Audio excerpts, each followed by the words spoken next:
মা রূপা, মোড়ল সাহেবকে আজ দেখা দেবেন, বড্ড জরুরি ছিল। এই যে চাচা, রোজ রোজ সাত সকালে এসে মেজাজটা বিগড়ে দেবেন না তো। মা, কলিমের পড়াশোনার শেষ কিস্তিটা দিতে হবে, তাই যদি বকেয়া টাকাটা। আপনাদের মতো গরিবের ছেলেদের আবার পড়াশোনা কিসের? লাঙল ধরলেই তো হয়। লাঙল ধরার যোগ্যতা সবার থাকে না পামনি, ওটার জন্য শরীরের জোর আর মনের জোর দুটোই লাগে। ও, শিক্ষিত চাষাও এসেছে দেখছি, তা কি বলতে চাও তুমি? বলতে চাই যে আমার বাবার পাওনা টাকাটা দিন, আমরা দয়া ভিক্ষা করতে আসিনি। এই যে দেখছো আমার কানের দুলটা, এটার দাম দিয়ে তোমার মতো 10 জনকে কেনা যাবে। টাকা দিয়ে মানুষ কেনা যায় না পা, শুধু গোলাম কেনা যায়। কত বড় সাহস আমার সামনে দাঁড়িয়ে মুখে মুখে তর্ক! সত্য কথা বলা যদি তর্ক হয়, তবে আমি সারা জীবন তর্ক করে যাব। বাবা কলিম থাম, মোড়ল সাহেবের কানে গেলে অনর্থ হবে। অনর্থ তো হবেই। তোরা এই মুহূর্তে ঘর থেকে বেরো, নইলে স্যান্ডেল দিয়ে পিটিয়ে বার করবো তোদের। স্যান্ডেল তোলা সহজ, কিন্তু সেটা হজম করা কঠিন। চলুন কাকা, সবাই সম্মান দিতে শেখে না, চলুন।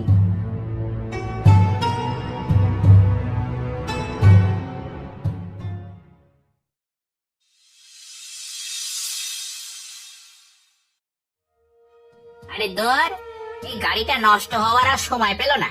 শহর থেকে আসলাম, ভেবেছিলাম প্রথমে তোমাকে পুরো গ্রামটা ঘুরে দেখাবো, তা তো আর হলোই না। হে, আমাকে এগোতে এসে তোমাকে মনে হচ্ছে এখন পুরোটা পথ পায়ে হেঁটে যেতে হবে।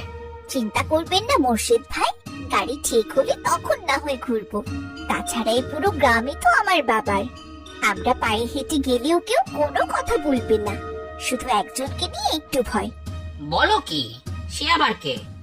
কোনো মাতব্বর ছেলে নাকি ওই কোনো ধনী ব্যবসায়ীর ছেলে? ধনী না ছাই, গরিব চাষার ছেলে, সবসময় বই নিয়ে বসে থাকে আর সামনে পড়তেই শুধু জ্ঞান দেয়। ও, বুঝতে পেরেছি। তবে তুমি একদম চিন্তা করো না, আমি যখন এসেছি আমি সবকিছু ঠিক করে দিয়ে ফিরবো। আচ্ছা, এবার তাহলে চলো, এইটুকু রাস্তা পায়ে হেঁটেই যাওয়া যাক। হ্যাঁ, চলুন তবে।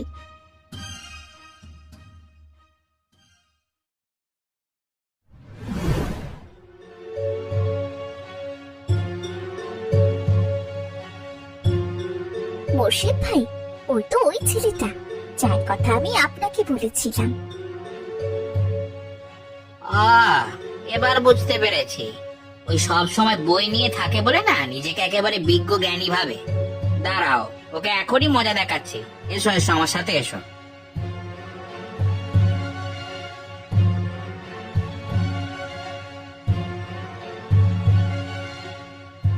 এই, তুই সেই চাষার ছেলে না, যে সব সময় অন্যকে জ্ঞান দেয়?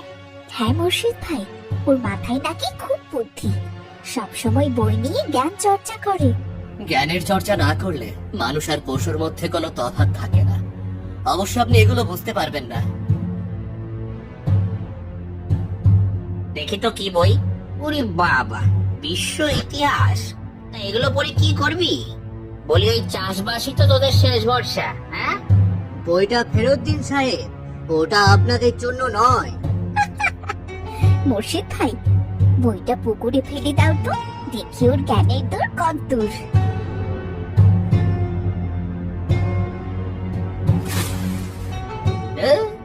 এই নে তোর ইতিহাস। এখন পুকুর থেকে কুড়িয়ে নে, তারপর ভালো করে পড়। বই নর্দমায় ফেললে জ্ঞান কমে না মোর্শেদ সাহেব, কিন্তু যে বই ফেলে দেয় তার বংশের পরিচয়টা ঠিকই বেরিয়ে আসে। আবার কথা বলছিস? মোর্শেদ ভাই, ওকে একটা চড় মারা উচিত। চড় মারলে আমার হাত নোংরা হবে, তার চেয়ে ভালো ওই বইগুলোই আমি পড়িয়ে দেব। খবরদার, এই বইগুলোর গায়ে হাত দিলে ফল কিন্তু ভালো হবে না। থাক গোপী, যাদের মনে অন্ধকার তারা আলোর মূল্য বুঝবে কি করে? তোদের এই চ্যাটাং চ্যাটাং কথা একদিন আমি থামিয়ে দেব, দেখিস। এই গ্রামটা আমার বাবার, মনে রাখিস। চলো মোর্শেদ ভাই।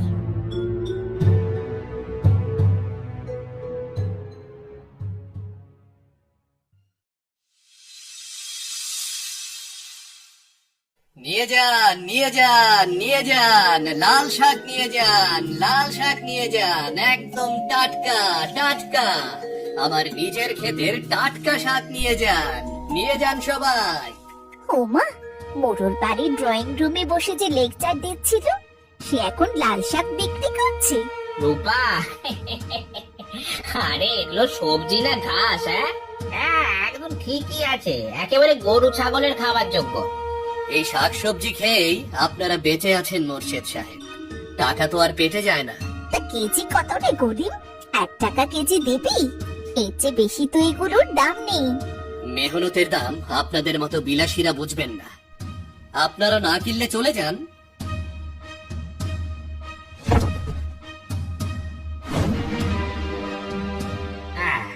এই নে, এই যে চলে গেলাম, এখন কুড়িয়ে নে তোর মেহনত। মোর্শেদ সাহেব, এটা কিন্তু ঠিক হলো না। তুই কে রে?